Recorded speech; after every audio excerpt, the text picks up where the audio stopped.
Welcome to our channel. Today we how to configure Berkshire Hathaway listings easy tutorial step by. To begin configuring Berkshire Hathaway listings, log in to your agent account.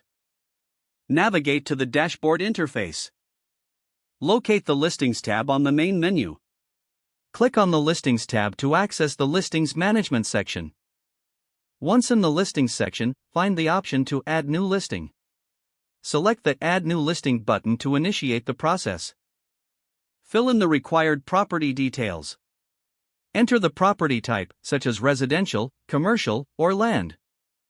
Provide the property's address, including the city, state, and zip code. Add a brief description of the property, highlighting key features. Upload high-quality images of the property.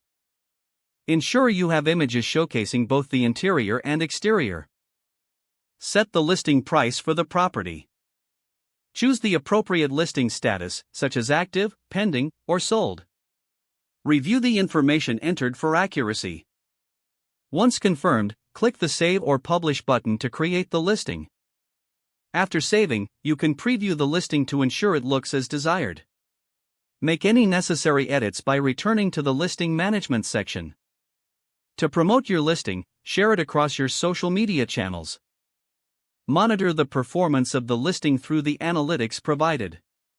Update the listing as needed, especially if there are price changes or updates to property status.